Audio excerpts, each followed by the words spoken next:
Okay, we'll get started. There's lots of fun material to cover today. So in a minute, I'll jump into the admin of the class, but just for a second, I want you to take in this map of the world showing places where polygamy is legal. So husband or wife having multiple spouses. You can see that most of the world here is in black, which means polygamy is criminalized. And then you can see Africa and parts of Asia, the Middle East and stuff. Polygyny is legal with various exceptions. Is or is not criminalized in the southern part of Africa. India is an interesting case. So remember, India was a British colony. The Hindu Marriage Act of 1955 made polygamy illegal for Hindus. But because polygamy is part of Islam, up to 4 wives, it was left legal for Muslims with Indian citizenship. And then in the early 2000s, a number of Hindus were converting to Islam in order to marry additional wives. So the Supreme Court ruled that actually the Hindu Marriage Act applies to everyone in India, and that put an end to that. So this map actually needs updating. It's currently wrong for India. Okay, now before I jump into the evolution of marriage questions, let me just let you know where we are in this enterprise. So this is our last lecture today. And we're going to discuss marriage institutions and the evolution of normative monogamy. I'm going to really forefront the sort of policy question here. So this will kind of emphasize the policy nature of a lot of our discussions. Wednesday, no class, so happy Thanksgiving. Enjoy the holiday. When we come back on Monday, next Monday, a week from today, we'll do review and discussion. So there we're going to do a little intro, kind of go over the course, kind of wrap it up in a bow in about 20 minutes. And then we've given you guys a survey on hot topics you might be interested in discussing. So we want it to be a class discussion, so come prepared to discuss. And we might do vignettes on little aspects of it depending on what the feedback is. I'll talk more about that in a second. And then exam 2 is on Wednesday, a week from this Wednesday. And I'll say more about that in a second. We're going to continue our office hours until December 10th at the usual times. So if you want to come to any of the TFs or the professor's office hours, just look at the usual times. If you need to talk about something and you can't make those times, just email us and we can make an appointment. All right, and just a reminder, the research papers are due on December 10th. So hopefully you're all coming along with those nicely. All right, any questions about the basic plan? I'm going to talk about the exam a little more on one more slide, and then the kind of last class stuff, or the next class. Any admin questions? Okay, so exam 2. Exam 2 is cumulative, but the emphasis is really on the material since exam 1. So emphasize that. We're thinking 20 multiple choice and true false, so that's fewer than exam 1. So we've reduced the amount of material covered in these. It's only 40 points total, and then 6 short answer questions, giving us 60 points, a total of 100 points. So quite similar in format to exam 1, except a little less emphasis on the multiple choice and true false. As I said, it's really only big concepts, or as we've mentioned previously, it's really only big concepts from the first part of the course. So if you're prioritizing, you have limited time, the most important thing to do is go over closely the slides from the second half of the class. And then the next thing to do is to go over the readings from the second half of the class, then go over the exam 1 answers, and then the slides from part 1 to familiarize yourself with the basic concepts. You might imagine some questions that pull concepts from the first part and see how they apply across the course or to things that occurred in the second part of lecture. We're not going to draw anything in particular from the readings in part 1, and we're certainly not going to test you on any nitty-gritty details from part 1. All right? Questions? Yes? Are the guest lectures going to be covered? Yes. There are 2 guest lectures right in the second half. So make sure you look at the slides from the adolescence lecture with chimpanzees, and then the music lecture. Look at the slides, and the reading from the music lecture too. There was also domestication. Oh, right, and the domestication. So same thing with that.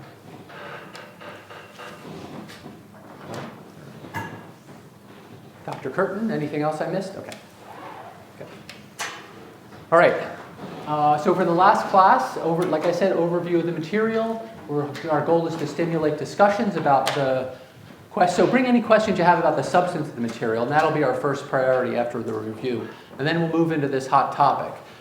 We've been getting results back on the survey we sent out on that, and you can see this is how it breaks out. So right now, we might talk about incels a little bit, IQ and heritability, integration of the internet, and economic policy and homosexuality. It's kind of how that is coming out. There's still a lot of votes missing, so if you haven't done this and you're interested in what we're going to talk about on the last class, please do this. Questions about that?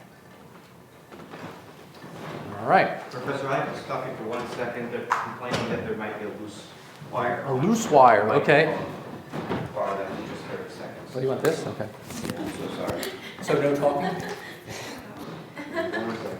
Emergency tech problem. I'm hearing you fine, but they're complaining on this. Let's just switch the battery.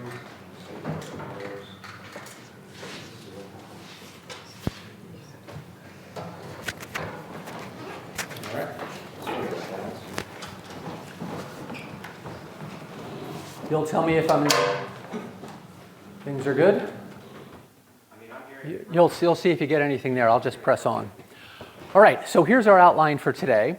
We're going to start out with the framing, as I mentioned, a legal framing. Then I want to set up the puzzle. So all of us, most of us, not all of us actually, have grown up in a society with normative monogamy. So why is this a puzzle? Why is this something that needs explaining?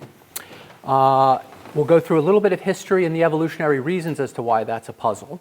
And then I'm going to lay out my proposed solution to the puzzle, which is why monogamous marriage, normative monogamy, has spread so widely in about the last 500 years or so. So that map that I showed you at the beginning looks totally different 500 years ago. It's almost all polygyny.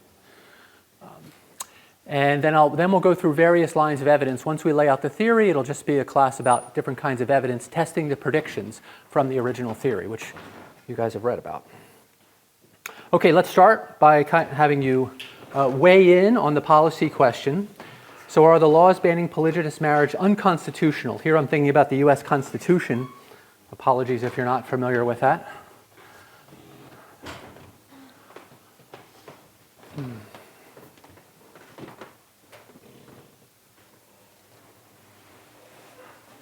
So I'll just read these out loud. So A is yes, of course, they violate freedom of religion and freedom of association. Why can't consenting adults engage in whatever union they want? The second one is no, while laws clearly infringe, sorry, there's some typos here, clearly infringe on people's protected freedoms, polygamy generates social dynamics that generate societal harms that can't be fixed any other way. Again, I don't know where those typos came through. C is, of course, many men in the Bible and Torah are polygamous. King David, for example, so it's biblically approved, so it's good. Or D, no, monogamy is unnatural.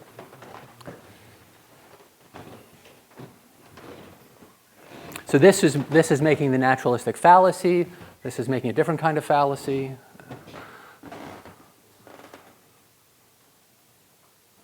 All right, anybody need more time?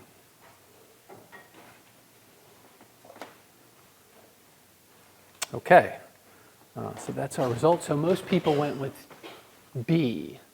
Okay, let's go through and see what you think at the end. All right. Okay, so legal battles are currently underway or have been underway in North America over polygyny. So this is not a hypothetical question. Let's watch a little bit. So let's go to Vancouver, Canada. BC is a step closer to prosecuting polygamists. A big ruling today from the provincial Supreme Court upholds the law against the practice, saying that it hurts women and children.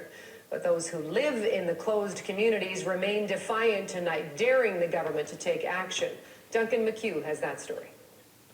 In the isolated religious community at the heart of this case.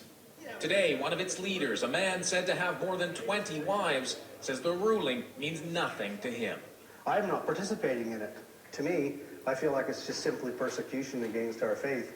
Bountiful's residents, fundamentalist Mormons, have long claimed a religious right for men to have multiple wives. But complaints of sexual exploitation have persisted. Attempts to prosecute the community's two leaders, Blackmore and James Oler, failed, setting the stage for this unprecedented judicial investigation into polygamy, including video testimony from those claiming to have been exploited or bullied into silence.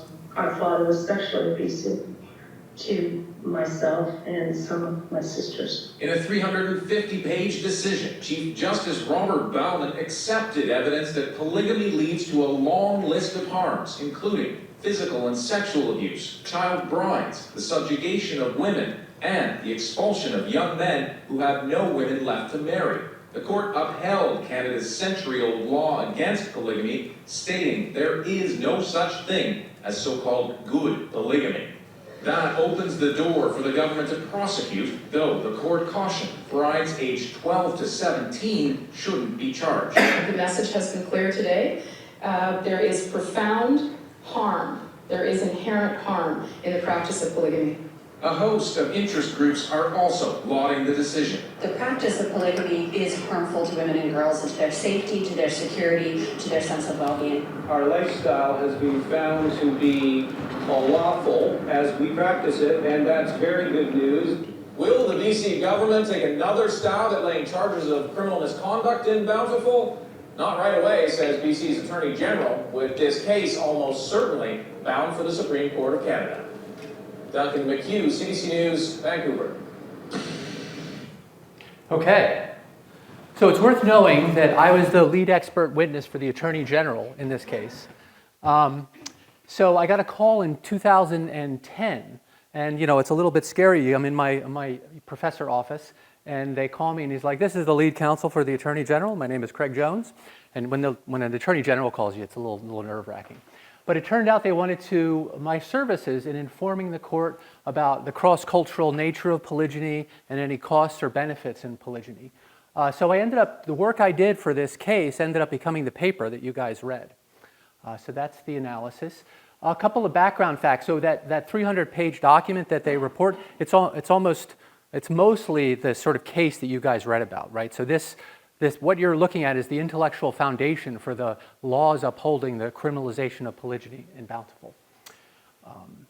And let's see. So, interesting fact. So what you're going to see is the essential argument. They kind of went off and talked about these other harms, which I'll explain why those aren't core. It's really the production of excess males is the crime that you can't, or the problem you can't solve with laws. See, there's laws against, all kinds of child abuse and things like that. So those are already taken care of with other laws. The question is how do you take out the negative social dynamic? That turns out to be the key issue. It's also worth knowing, they said it's almost bound for appeal, but the other side, the side that was supporting decriminalizing polygyny, decided not to appeal because they found the finding just so decisive they didn't want to continue. Okay, so that's the Canadian version.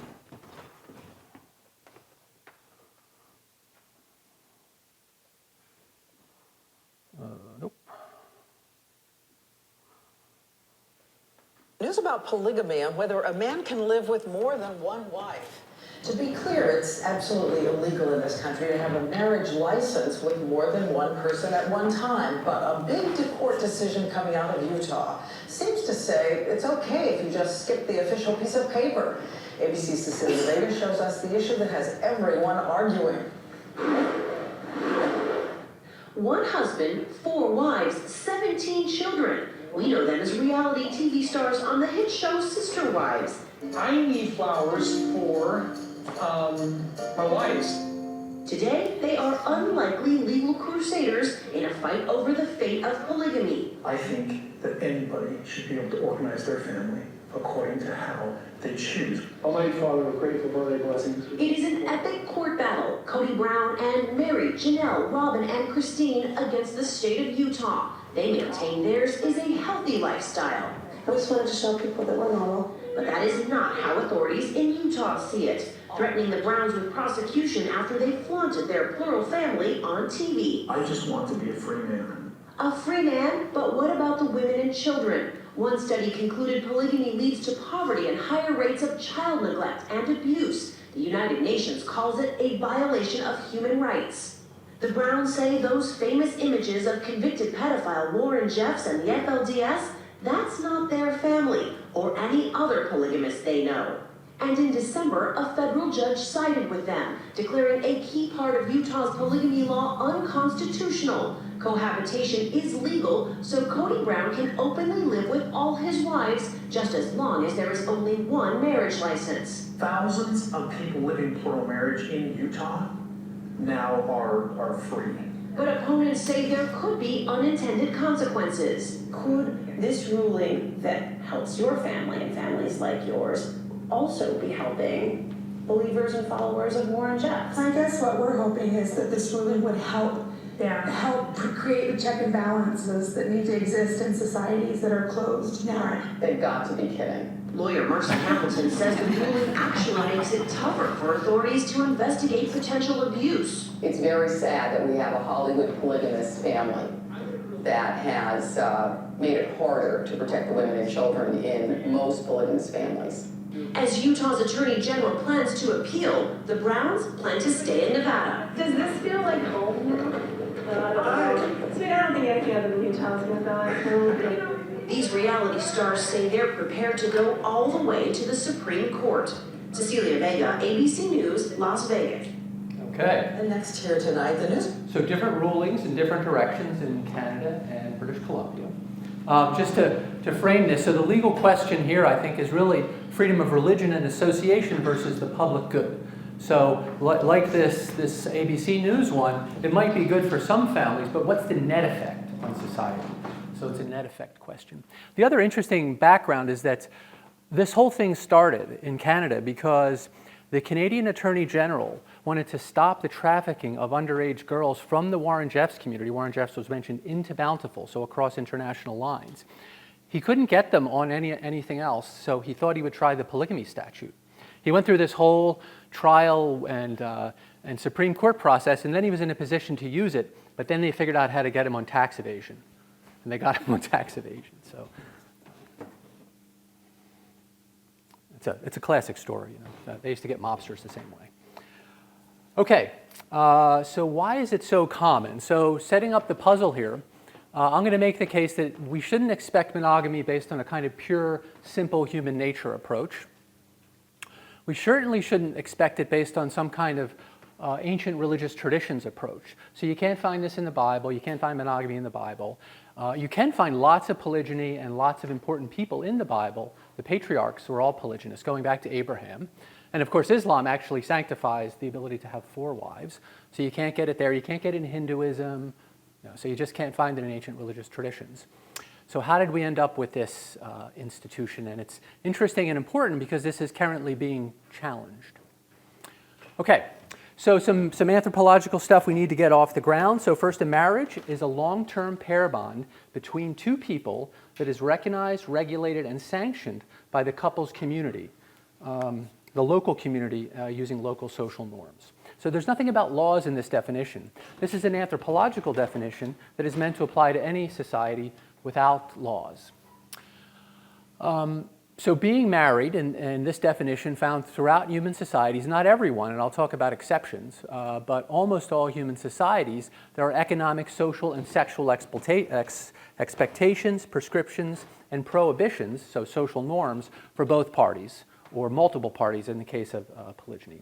It affects the number of spouses you can have, the inheritance rules of both identity and property, residence, where you can live after you get married, payments, transfers between the bride's family and the groom's family or vice versa. And of course, there's public rituals often to mark the commencement of a marriage. So it's made public because everybody has to know because there's all these shared rules that the community enforces.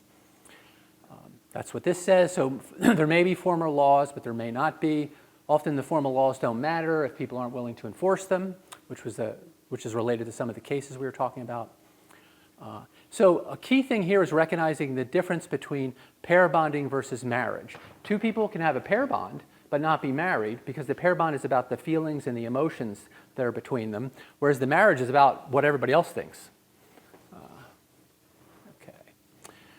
All right. Now, an important one is the pair bonding is often confused with monogamy. So gorillas and gibbons both have multiple pair bonds or can have multiple pair bonds. There's nothing about that specifies monogamy. So monogamous, normative monogamy is a single pair bond that's enforced by the community along some set of regulations. All right? Questions about that? So have that distinction clear in your mind. Pair bonding is not monogamy. Okay, so this is the paper I mentioned that comes out of that, the research for that trial. And now we want to go into the historical and evolutionary reasons. Any questions at this point? Okay, so the first thing is, well, maybe monogamy is just how humans do it. But what we find when we look at the Ethnographic Atlas, which is this compilation of over 1,200 different societies all around the world and some back in time, we find that 85% of human societies have allowed high status and elite males to marry additional wives. So purely monogamous societies are relatively rare, only 15%, and even rarer is polyandry, societies in which women are allowed to take multiple husbands. So it doesn't seem to have been a widespread thing. Questions about this? Okay, now if you dig into the 15% monogamous, 15% might sound kind of big, but it turns out to be a mixture of different things. A lot of the societies in there are actually Christian-influenced societies. So if you remove all the Christian-influenced societies, there's almost nothing left. What's left are some hunter-gatherer societies where it so happened that nobody had taken additional wives, but there weren't actually rules against it. It's called ecologically imposed monogamy. It's just when there's not enough differences among men for anybody to engage in polygyny. And class-based monogamy. So in societies like Egypt and Babylon at various times, leaders have said, okay, the poor people, only one wife at a time. We elites, however, can have as many as we want. So that's class-based monogamy. If you remove all those, it's basically the hunter-gatherers and the Christians. All right. Okay, and extreme polygyny is quite ubiquitous. So whenever you have large inequality between elites and everybody else, you end up with things like harems. So famously, the Inca, so this is South America based in Peru, would use the state apparatus to go to the villages and take women and bring them to be part of the elite harem. The Inca, who was thought to be the sun god, would then dispense them to various of his kind of fellow elites who he was getting patronage going and whatnot, using them to rule the empire. This is Kublai Khan, so the grandson of Genghis Khan. So he conquers a big chunk of Asia. Kublai Khan takes over in China. He is actually also using state apparatus to go around to the small villages and peasants and grab girls and take them to the harem. Now, you might think, well, that's the ancient world. Nothing like that would ever happen today. But Kim Jong-un does exactly the same thing. So he uses the apparatus of the North Korean state to go to North Korean villages and take women back to be part of this. And he gives it out to his generals, and various other people can dip into it. And there's a more subtle ways of doing this. So there's a whole spate of books by women who were persuaded by the minions, I guess, of the Sultan of Brunei, and mostly his brothers, actually, who were princes, to come and get paid for being part of an entertainment group, and they would have to attend parties, but then their passports were taken. There were lots of drugs. They were getting paid, but it seemed very coercive. And so eventually, these guys seem to have put together a harem without really doing anything illegal. There's been various efforts to prosecute this. He's got his own country. So you have to use some kind of international law, and these lawsuits haven't been successful. When I was doing all that research for the trial, I had to read all these books. So this is one of many books on this topic that I've read. So that seems to fit the old model. And then you might say, well, the hunter-gatherers were monogamous, right? Actually, 90% of hunter-gatherers allow elite, or the higher status males to take additional wives. And if you look at the data, so this is the percentage of polygynously married men, and you can see it's quite variable. There's lots of groups that are low. Very few, well, no groups that I know of that say you cannot, under any circumstances, marry an additional wife. And then it can get quite high up there. And the more polygynously married men you have, the more single unmarried men you have, which is the key problem we're going to get to in a few minutes. All right, questions about this? So again, I'm trying to emphasize that this monogamy thing is a puzzle. All right, so let's get a little bit of evolutionary theory. Why might this be the case? So there's a simple, I think of it as parallel versus serial. If you're a male, you in principle can reproduce at the same time so that you have multiple mates who are producing offspring in parallel. Now you need enough resources to make this work, but assuming you have enough resources, this is a way to get a very high amount of fitness. So run in parallel. And if you have lots of resources, then you can take advantage of it. The disadvantage to females is some, because you have there's less time for the male to input into the joint rearing of children, but if he's got enough resources, that can compensate for the lack of availability in time. So one thing I want to emphasize here is that laws that criminalize polygyny actually inhibit female choice. So if you're a woman and you want to be the second wife of a billionaire, you're not allowed. So it's not something where we say, well, let's let the women decide. Okay. Now, on the other hand, if you're a male, 3 men married to a single woman or a single female mate, everything's got to run through that single uterus. There's only so many babies that can be produced, and that's the rate limiting step. So there's really no advantage to males. It's actually big disadvantages, because whenever she's pregnant with one of the other guy's children, you can't do anything. You're not going to know whether these offspring are really yours, because it could be these other 2 guys. So paternity uncertainty, male jealousy, less parental investment, and a slow rate of reproduction from the point of view of the males. And no big bonuses from the females, except for maybe more investment from these guys. All right?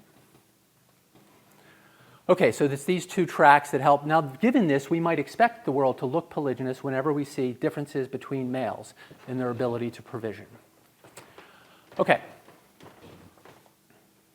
So, now, I want you to now distinguish marriage systems from mating systems. So what I just described suggests that there should be certain kinds of mating systems that would be more recurrent in humans. And it's an outcome of these 2 different psychologies. Some of the stuff that Dr. Curtin talked about, this gives you a little picture of it here.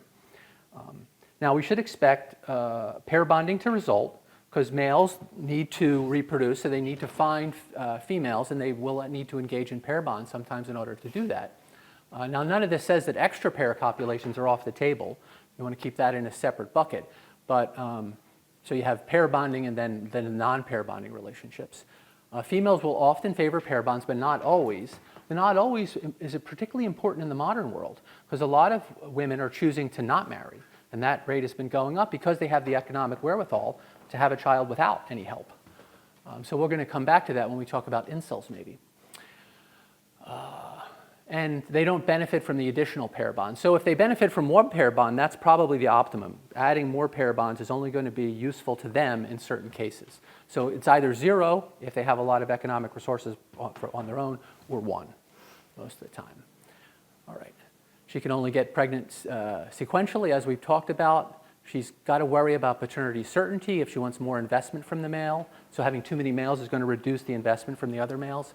And male jealousy can lead to conflict. So if you have multiple husbands fighting over paternity uncertainty, they could hurt each other. Okay, so if you have this, you're going to get some amount of polygynous pair bonding, even if everybody is making free choice, females and males. And this is what we see among a lot of highly egalitarian foragers, where females have the free choice to decide who they marry. Sometimes, 20% of the time, they pick to marry a male that already has a wife. And just because it's a better deal, he's a better hunter or a better something. All right.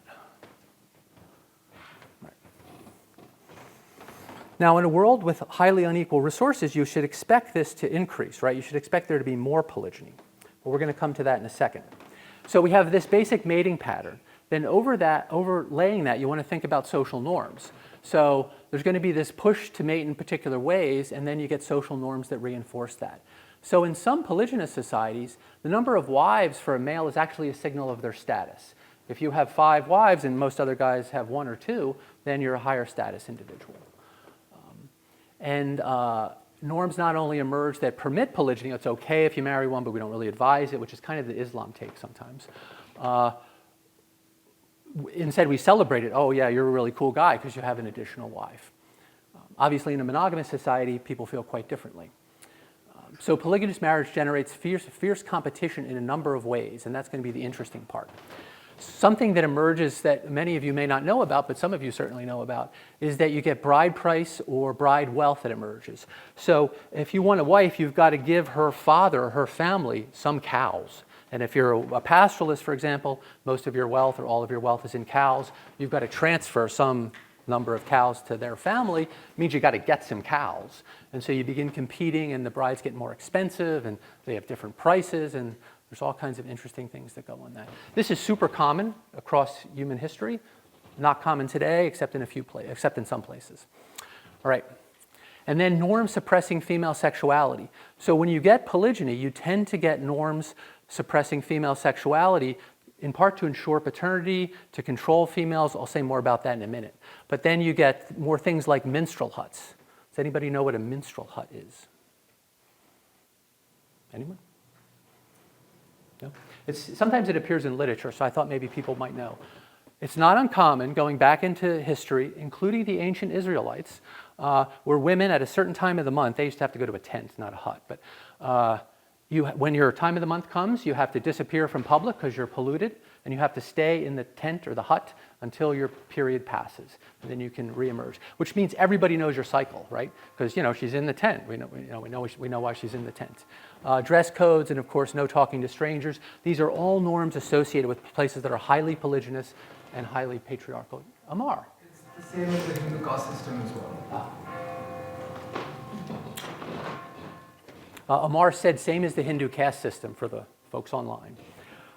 All right. Now, what I think happens with people like Kim Jong-un and the Inca and Kublai Khan and stuff is gradually the elite and powerful men are pushing the social norms in a way that benefits them, right? This is the emergence of patriarchy. And you get this extreme polygyny where you get things like harems. So over time, things are going to tend to go that way, which explains why we see it so much in time. We're going to ask the question, what happens if societies compete? We'll be asking that in a second, though. Now, one final thing I want to mention about this whole system is that humans are unique compared to other primates. So you remember learning about chimps and bonobos. So they don't have any kind of pair bonding. So it's kind of a free-for-all when the female goes into estrus. Gorillas have pair bonding, but there's only one male at a time. So what's unique about humans is that we have multiple males and multiple females in the same group, and we don't have, so we have this pair bonding with multiple males and multiple females in the same group, which means we got to regulate all this. And that's kind of the work that marriage norms are doing. They're helping regulate what would otherwise be a source of conflict. All right. So gibbons also have pair bonding, but they also don't have multi-male, multi-female groups that aren't involved in the pair bond. Okay, marriage system. So a marriage system or institution is just the set of rules that regulates the mating system. So it's an institution. All the ones we know of anthropologically reinforce the basic pair bond. So this is where the human nature part is cool, because we have this piece of human nature, pair bonding, but then all these norms are also a product of our evolved psychology, then regulate it. And leaves that. And like I said, it affects residence, where people can live, obligations, responsibilities, and inheritance. We don't see very much of that in the world most of us live in, but this is certainly a big thing in many places still. Okay, now there's combinations of husbands and wives. So now just to remind you of the word, polygyny, norms that permit or favor one husband with multiple wives, very common and certainly permitted. Polyandry, where we permit a wife to have multiple husbands, rare though not forbidden. I'm going to say more about the polyandry in a second. But I wanted to mention there is some research on groups like the Na in China. And the Na don't really have marriage. So they have matrilineal households where the brother takes the father role and men engage in furtive visits. So you read about this in The Secret. Men engage in furtive visits. So marriage isn't a universal, but it is almost a universal. So there's a few cases that show it's not the case. And so there's no word for husbands or fathers in this language. It's not a thing, right? Okay, so polyandry. Very few societies allow polyandry normatively. Some, the ones that do allow it, and where it's a real percentage of people are married polyandrously, it's usually brothers that are marrying a single woman. So that solves some of the paternity certainty problem, because if it's not your kid, it's at least your niece or nephew, meaning you're the child of the woman you're married to. And societies that have polyandry also all have polygyny. So it's basically a thing where the rich guys engage in polygyny, and then the poor guys have to engage in polyandry. And here in this ecology, multiple males can be really important, because usually one male has to travel and the other one has to stay home and protect the place, basically. So there's big advantages to having multiple husbands So these are these key points. The other thing that's worth pointing out is this first point, which is that many small-scale societies have very occasional polyandrous unions. So lots of small-scale societies, hunter-gatherers, horticulturalists, don't have any particular rules. So naturally, mostly polygyny pops up to the degree that anything besides monogamy pops up. But occasionally, you'll get some polyandry, like one case a generation or something. Okay. Now, there are interesting cases which people have made a big deal about in polyandrous world. So imagine you have 3 brothers. They marry the same woman. The younger brother, as the younger brother, is not getting as many opportunities to father children as his 2 older brothers. So he eventually gets rich enough and he marries another woman. So he's got 2 wives. He's married polygynously. But one of his wives has 2 other husbands. So you get these interesting household arrangements. Does that make sense? Okay. Now, in part of doing this research, I wanted to see if I could find any cases that were equivalent to the male version of the harem. So a female queen or empress who built a harem of males. I found only one possible case from the Tang Dynasty. So Empress Wu, very famous, lots of great literature on Empress Wu. She was a consort, so she was actually part of the harem. She worked her way up to be empress, probably through a lot of killing and cutthroat activities and conniving. At least that's what the histories say. Of course, the histories are written after the fact. She might have been a sweet old lady. But she formed a harem of men. So they got a bunch of men together, put them together. She could go in there and make use of them. But some of the histories suggest that the reason she did this is that she had 2 of her male advisors were gay, and they really wanted a place where they could dip in. And so they convinced her to form the harem. And apparently they made use of it from time to time. Okay, so this is our puzzle. So in the modern world, we have the Elon Musks, Donald Trump, people like that, Bill Gates, who have billions of dollars. There's massive inequality between the richest and the poorest men in the world. But we have monogamous marriage.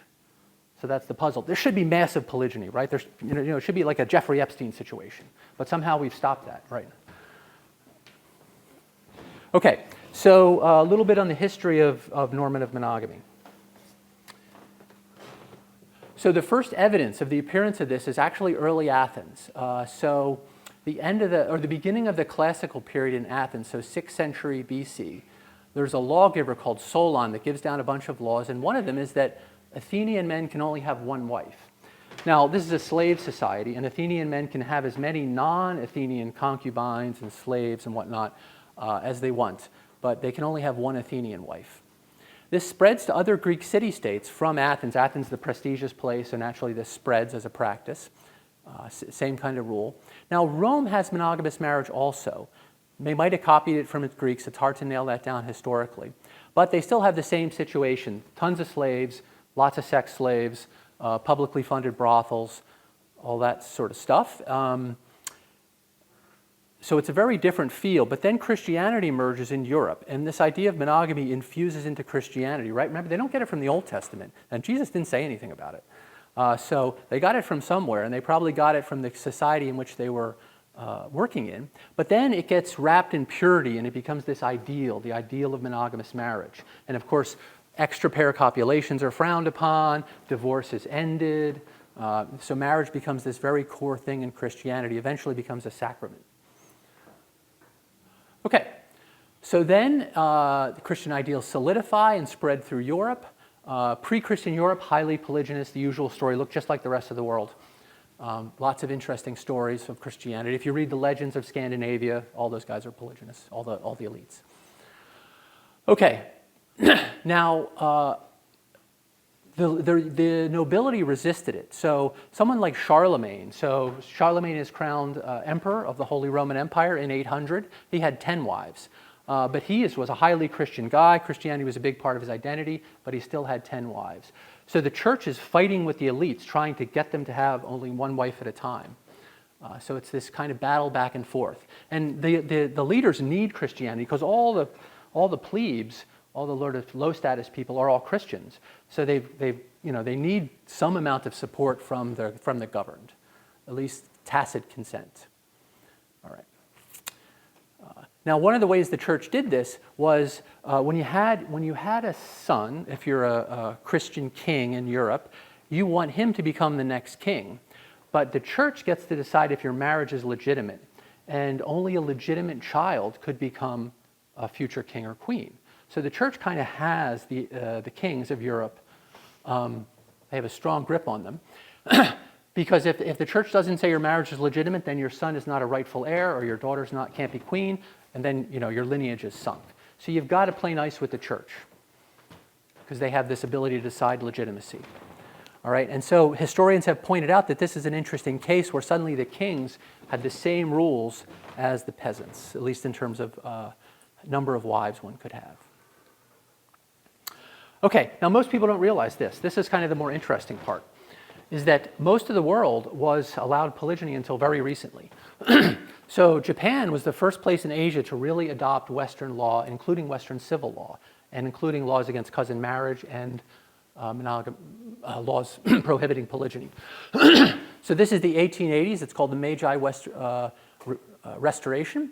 And they're explicitly copying, like literally writing down in Japanese, the civil code of England or Switzerland or places like that.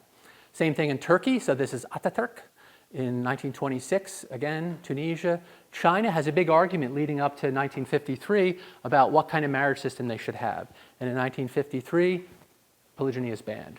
1955 in India, I told you about the Hindu Marriage Act of 1955. 1963 in Nepal. And at least based on that chart that I showed you previously, this process may still be unfolding, or who knows, maybe it'll go backwards, but at least we're sort of in the middle of the spread of this stuff. Basically, all laws prohibiting polygyny derive from European sources. There's no other case where somebody else invented and sustained monogamy. Okay, let's see here. Yeah, so this is a quick summary to let you know where we are. So polygynous marriage emerges and is widespread in a variety of social contexts. Wealthy, high-status men over history have tended to marry polygynously.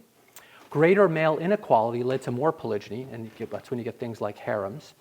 And this seems to be consistent with what you'd expect from the evolved mating psychology story. So the strange thing, the thing to be explained, is monogamy. All right.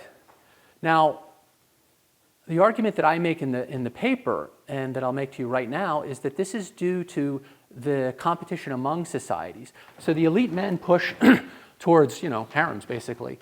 And the intergroup competition pushes towards monogamy. So if you have enough intergroup competition, you get monogamy. And just to kind of put a fine point on this, because people have pictures of the European emperors, but you always need to, or kings and stuff, you always need to put them in contrast with the alternative. So Henry VIII, he's famous for what? Well, he's had a lot of wives. If people know one thing about, he did other interesting stuff. But so he was having trouble having a son. So first he married a Spanish princess, and she didn't give him the kind of heirs he wanted. And then he fell in love with Anne Boleyn. And this started a sequence where he kept having to get rid of one wife so he could take another wife, often because he wanted to have an heir. And it resulted in them getting their heads chopped off. It was a very ugly situation. But if he had been any Chinese emperor, he just would have added them. Send another wife over. He has a whole harem full. So his problem was that he couldn't just say, I'm decriminalizing polygyny and taking additional wives, because he would have lost all support, right? He was a Christian king. So religion was holding him from doing that. He eventually turns England Protestant, which allows him to divorce, right? So he did do something, but he was constrained from doing what any Chinese emperor could have done. So there's this big difference. All right, now I'm going to make the case that imposition of monogamy and normative monogamy actually changes psychology and changes the social dynamics. And this leads to greater group solidarity, greater economic production, reduces crime, fosters paternal investment in children, and has a bunch of downstream effects. Okay, so that's where we are.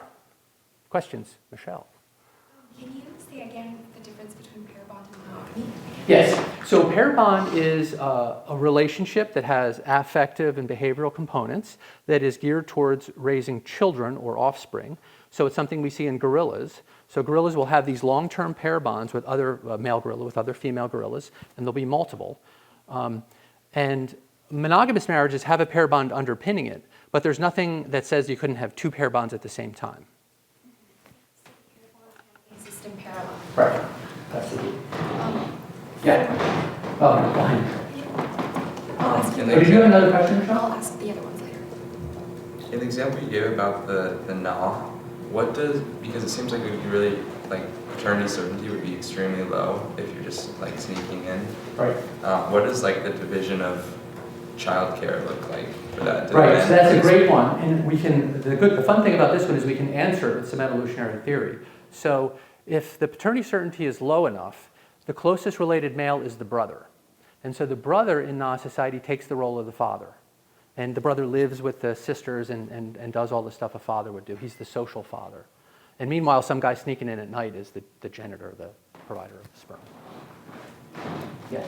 Just to add to that, so polygyny exists for the Nah as well, since you mentioned in polyandrous. Oh, well, so it's not, there's no marriage at all in Nah. Okay. So there's polygynous mating, probably, at least for some guys, and probably polyandrous mating for some women. But there's no formal ongoing relationship. So you want to distinguish, that's why it's important to distinguish ongoing relationship from passing sex, right? I didn't know that some men actually lived with them. Well, yeah, the brothers. Okay. Okay, so here's the way to lay out the theory, I think, comparing monogamous. So polygynous marriage expands the pool of low-status unmarried men. Now I'm going to make this super clear in a second, but you get these low-status unmarried men, and they face genetic extinction. If they can't find a wife or get into the mating market, they're going to have no children. So they engage in risky, their zero-sum psychology shifts in, and they engage in anything they can do to raise their status in order to be able to get, not be an evolutionary zero. In monogamous marriage, it gives low-status men the best fighting chance because the elite guys can't take all the wives. And then it's going to argue it reduces murder, robbery, rape, and drug abuse. Polygyny increases competition, so it's going to drive down the age of first marriage for females and expand the age gap between husbands and wives. That may seem minor, but it reduces female power within the household. So larger age gap relationships have a problem with power between husbands and wives. And first age of marriage means women are less experienced when they're entering the relationship. They're marrying a more established male. It causes males to seek and tighten control of their wives and daughters because there's all this competition that's created. Every single married man is still in the mating market, as opposed to being largely removed from the mating market in a monogamous society. Okay, married men reduce investment in current wife and offspring in a polygynous society. One, because you're seeking additional wives, so you've got to spend time doing that.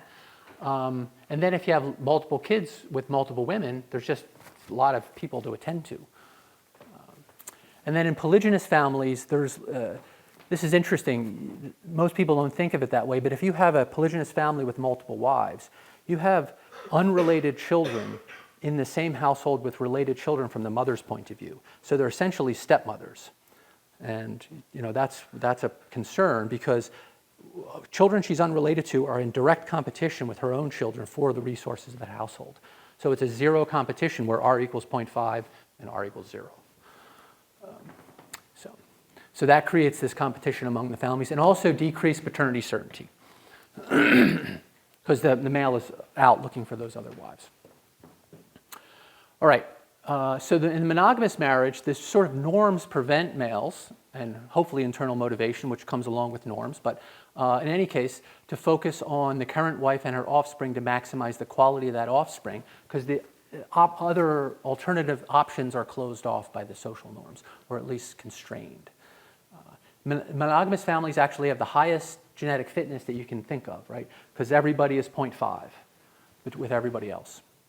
And the idea is that it increases paternity certainty and reduces domestic violence. Yes? So Julia says, okay, so men prefer polygamy according to history. Do females prefer that system as well? Well, under the systems that we talked about where there's high levels of genetic inequality, some females still prefer to be the second wife of a high status guy compared to the first wife. That doesn't mean everybody has the same preferences, but, and like I said, there are polyandrous cases where, everybody picks polyandry. So it all depends on the details. Okay, so this just makes the numbers problem very clear. So here I have a monogamous society where you have roughly equal numbers of males and females. everybody can have one spouse. And the size of the pool of unmarried men is 0%. Now, I'm just using this as a stylized example. Obviously, I'm ignoring this stuff, but it doesn't change the basic story. You can see the age of this slide because I used David Beckham as the sexiest man alive.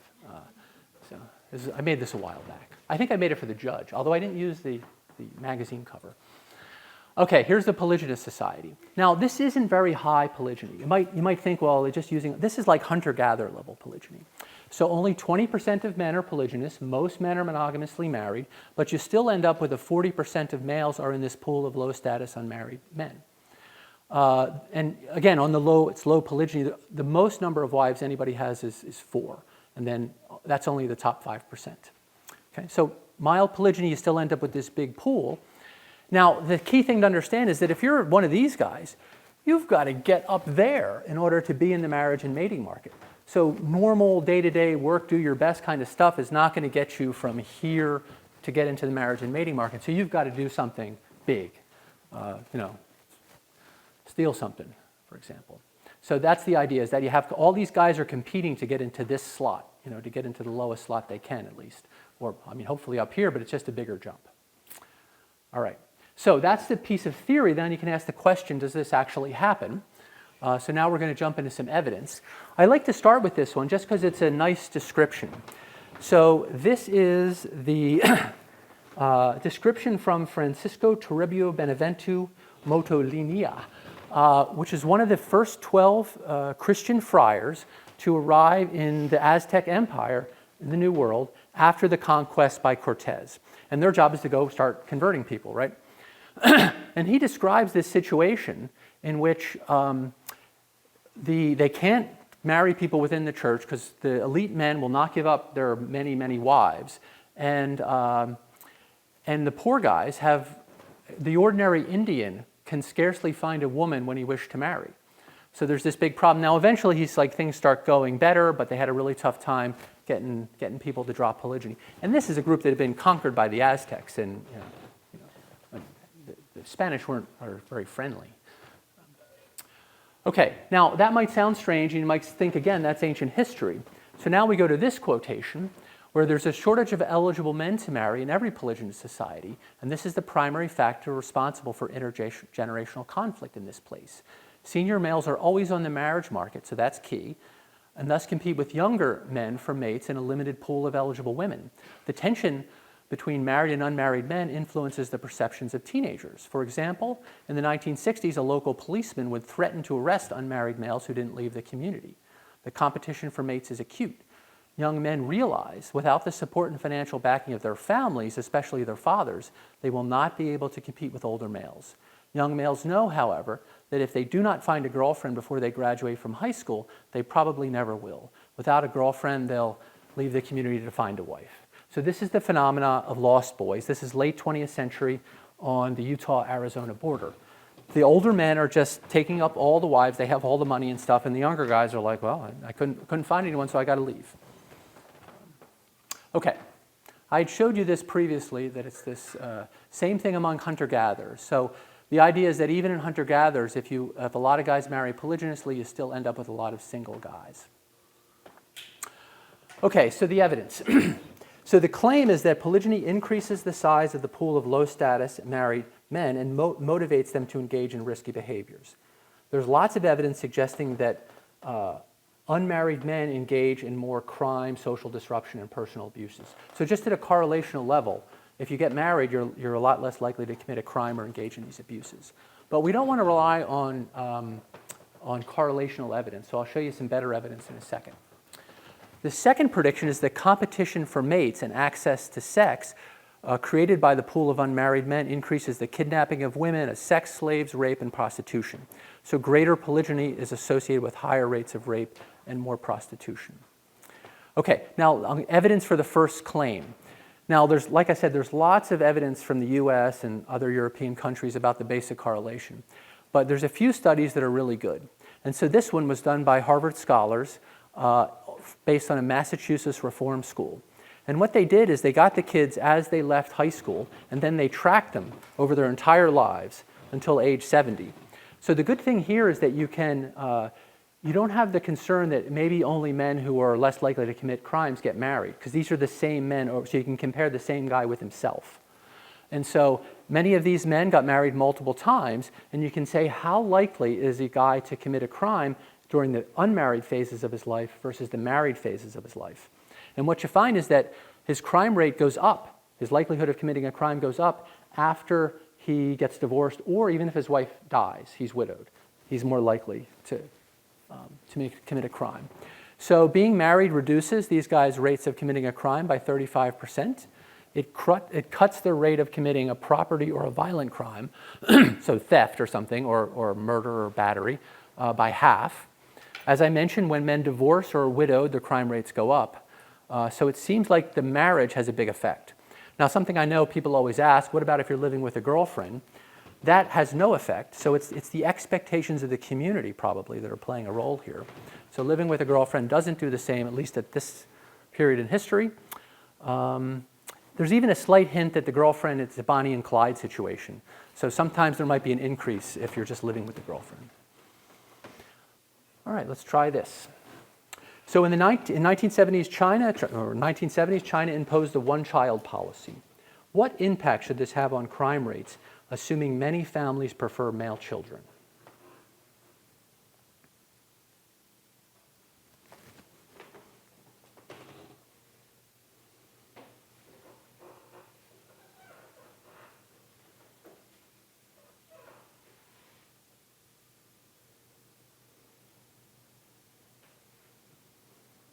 Anybody else?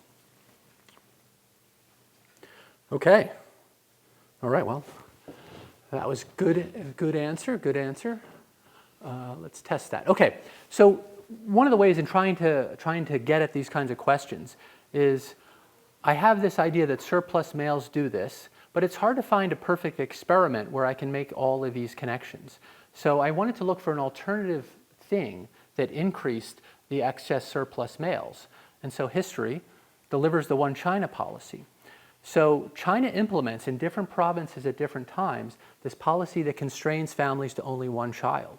It happens for very interesting cultural reasons that folks in China often prefer to have male children to female children. So that means once you introduce this policy, you should increase the number of males relative to females, and you should then produce this imbalanced sex ratio, these extra men. So this is another mechanism that gives me this. Okay, so what we find is in China, the evidence suggests that rising sex ratios between, so this happened in the 1970s, so you have to wait 18 years and then look at what happens to the male-female adult ratio. And when you increase the sex ratio from this to this, you get a near doubling in the amount of unmarried or surplus men. So that happens as we expected, and the crime rate's nearly doubled, 90% of which are committed by men. That's close to universal. So increasing sex ratio goes along with this big increase in crime. And the key thing from figuring out what's causing what, right? So this is, you worry about the correlational problems, whether it's correlation or causation. This is a great case because the one-child policy was implemented in different provinces at different times for idiosyncratic political reasons. So what you can do is you can look at when the policy was implemented and see what happens to the crime rate later. And if this is true, the places where it was implemented first, the crime should rise in those places first before it rises in other places. And when you do all the analysis properly, looks like the imposition of that policy caused crime 18 years later. And that's what that point is. Okay, and this is kind of a rough picture, increasing sex ratio, increasing violent crime in China. Okay, now just to put this number another way, a 0.01 increase in the sex ratio is associated with a 3% increase in property and violent crimes. So might seem like a very small change, but you end up with these extra men who need to get into the marriage and mating market. One of the checks that the authors do, which I'll show you on the next page, is that it could be that this theory predicts that this will be the low status men. So they looked at white collar crimes, and there's no change in white collar crimes. White collar crimes are committed by more elite males. They're still doing okay in the marriage and mating market, so we don't expect that. And so this is basically sex ratio and crime rate. That's the relationship I described. And this is the white-collar crime rate. So nothing on white-collar crimes. It's all property and violent crimes. Okay? Now, there's obviously lots of other stuff going on there. So this is just one factor affecting crime rates. And I mentioned back here that inequality, unemployment, and urbanization all also have positive effects on crime, but this is independent of those. Okay, now for a variety of reasons, this seems like a great natural experiment. And part of that is with the one-child policy, these male children were considered highly valued. And they had lots of grandparents, parents, all putting their efforts into this one male child. So they get heavy parental investment, lots of opportunities. At the same time, this was shrinking the population size. So the labor market was opening up. There were lots of job opportunities. So economics and parental investment are all going in the right direction, and yet we have rising crime rates. So there's not another obvious reason why this might be the case. Now, this could be just a social dynamic story, right? But I want to argue that this actually changes how men think. So we need to look at experimental data for that, or psychological data. So the psychological effects, when you face less status competition, that leads to less temporal discounting. So men who are in less competition for mates have more patience. They're more willing to accept small improvements in their status and financial position relative to those facing a steep climb. It reduces their risk-taking, gives them a stake in the future, and they're less likely to use aggression to enhance their status. The stake in the future is kind of an obvious one, right? Once you have one child, or at least a chance to have one child, then you have a stake in the future, and that's going to draw a lot of your concentration. If you have no children, no stake in the future, you've just got to get in the marriage and mating game. So we expect both facultative effects, so if we increase the competition, we should see changes, and also different culturally evolved strategies. I want to emphasize the hormonal connection. I think that's pretty interesting, so that's what we're going to go into now. Now, the place to start, it's hard to do experiments with humans because of ethics and things like that, so we're going to take advantage of the birds. So birds are a great place to study the effects of testosterone, and it's a relationship to pair bonding because lots of bird species do pair bonds for the purposes of mating. So they form long-term relationships. Sometimes they're not as long as human relationships, but for birds they're long, and they both invest in the offspring. Okay. So there's a monogamous species called song sparrows, and each season they find a mate, they stay with that mate for the entire season, and they jointly create a clutch of eggs, take care of the eggs, raise the hatchlings, and then they part ways. So they study the males, the more colorful one here. The testosterone level, I'm using T here just to shorten things, goes up as the mating season approaches. So he's got to battle other males, and he's got to impress female song sparrows. And he does that in part by building a big territory. So he's fighting with other males in order to carve out space. And then apparently female song sparrows are impressed. Look at the size of that territory. And then they want to hang out with him and have his eggs.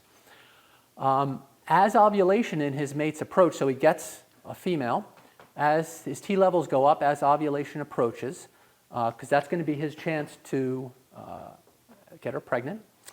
And he guards his mate 24/7 to keep other males out, right? He wants paternity certainty, so he is on the job all the time. He's got super high levels of T. He's fighting off the other males. Once she's pregnant, don't need the T anymore. So that testosterone is bad for you. Get it down as soon as possible. And he prepares to be a dad, right? So now he's got to take care of the eggs. He's got to invest and take care of the female. There's all this stuff that needs to be done. He doesn't need the high levels of T anymore, so it goes back down. Other males are not an issue now because she's already pregnant, right? Okay, now we compare that to the red-winged blackbird. The male is this one. So you can see the female nicely blends in as camouflaged, and the male has this cool red spot and kind of looks cool.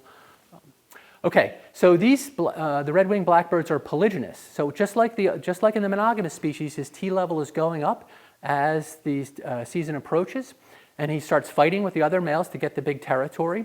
The bigger, for this bird, the bigger his territory, the more mates he can possibly get.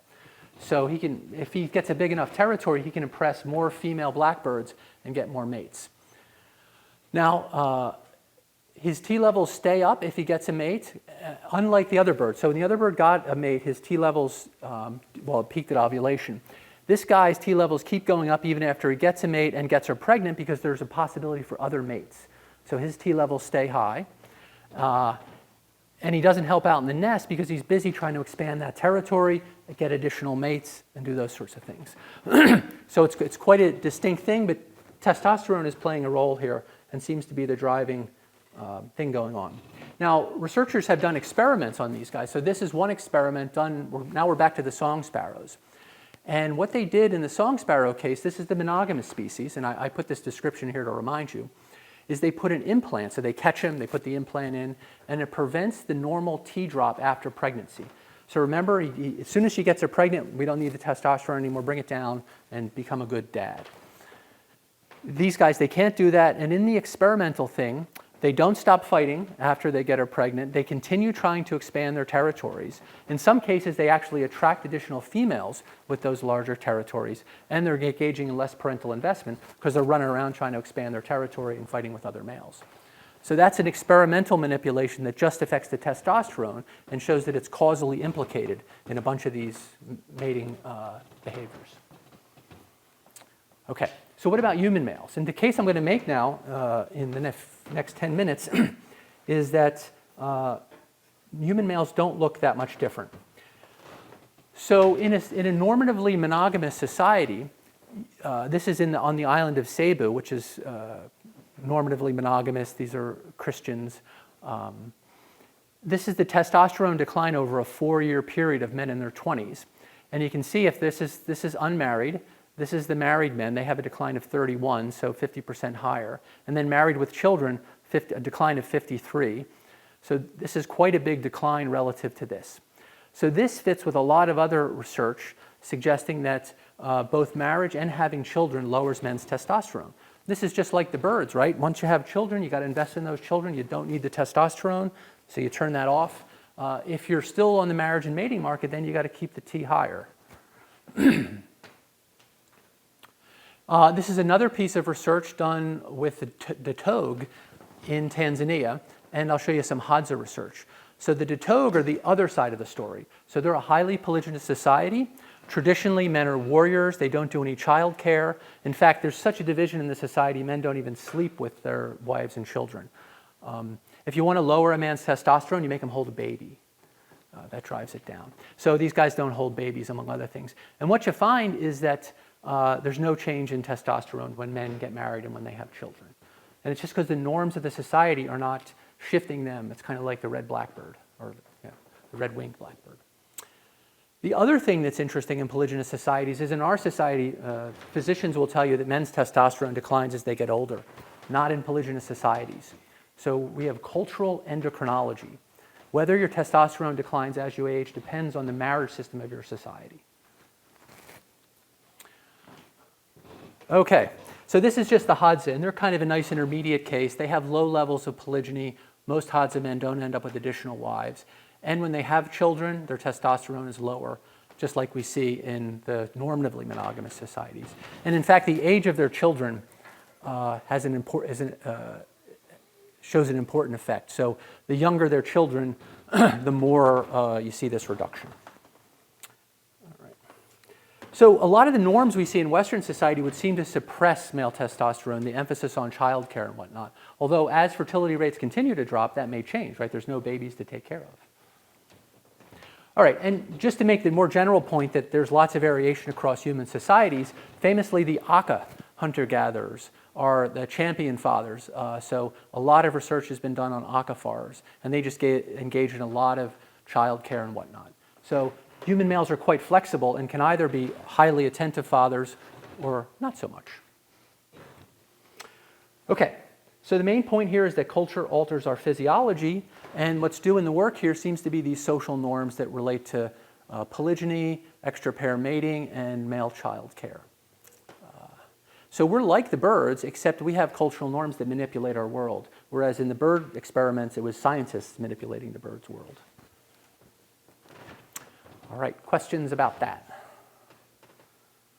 All right.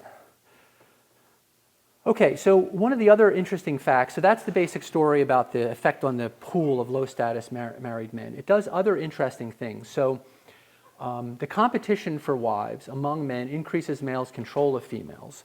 And this drive in lots of societies has been shown to drive down the age of first marriage. I'll show you a little bit of evidence for that. And increase the age gap between husbands and wives, even husbands and first wives. And what's caused by this is if you're males and you're on the marriage and mating market and everyone is marrying polygynously, then the age of the available women is getting younger and younger. So men will do all these different things, use alliances and whatnot to obtain wives. And one of the things I don't have time to go into in detail is there's nothing about modern 21st century United States that undercuts any of these dynamics. So I've spent a lot of time studying the details of polygynous Mormon communities in the US, places like Utah, and they have all the same dynamics that you would find in New Guinea or Africa where there's polygyny. So people sometimes say, well, we have institutions, we have child. Yeah, none of that affects this stuff. It still all happens. Okay.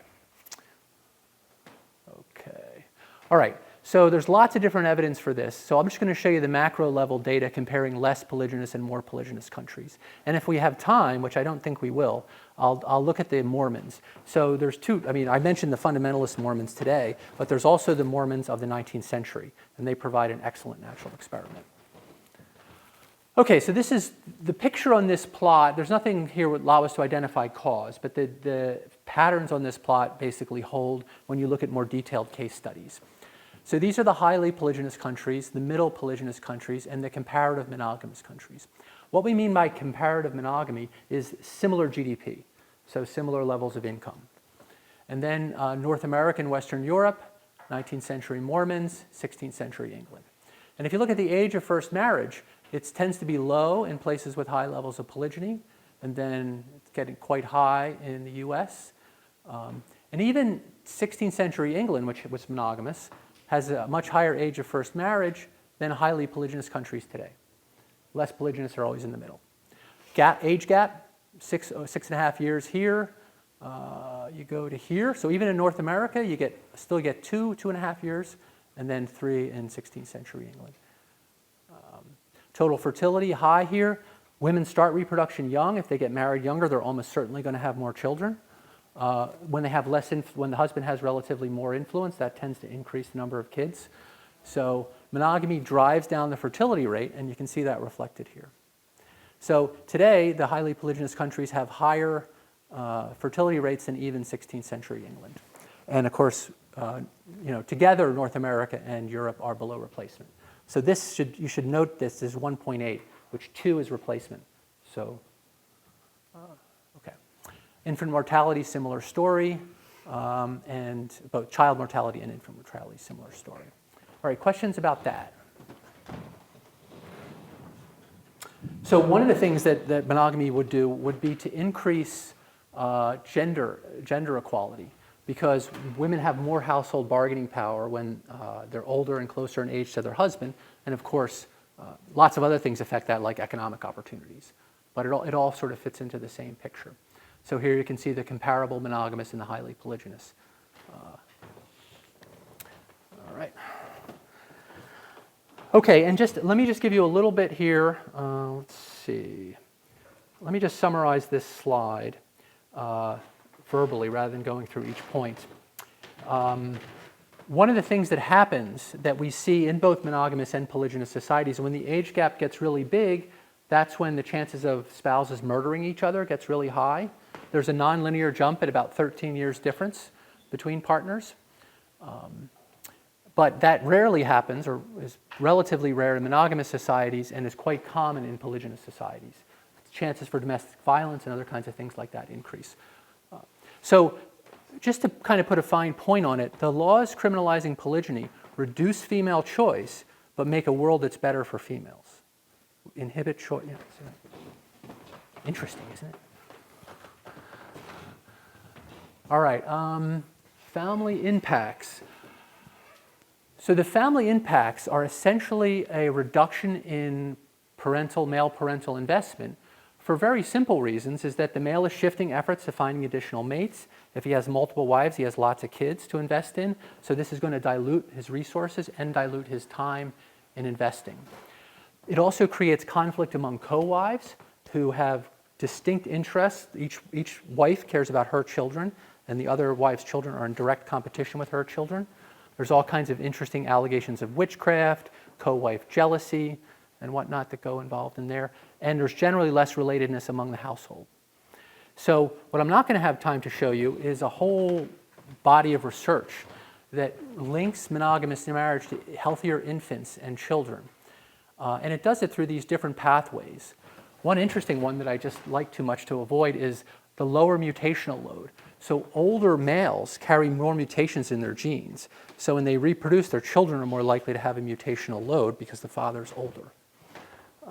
But there's lots of these other things play out here as well. And then I'm going to have to end now. But what I was about to show you was a lot of data that connects monogamous marriage to healthier children and infants. And the basic evidence is that so the best evidence is that you compare households where there was previously, this is in places like Tanzania and Kenya, where there was previously a monogamy, or just monogamy, there's just one wife, and then you look at the kids that grew up in that family, then additional wives are added, and you compare the previous kids to the later kids. And this gives you control on the household. So you're only comparing kids from the same household. And what you can find through that and other analyses is that children are shorter and more stunted when they're raised in the polygynous household. All right, any questions about that? Otherwise, we can leave it there. All right, see you next time.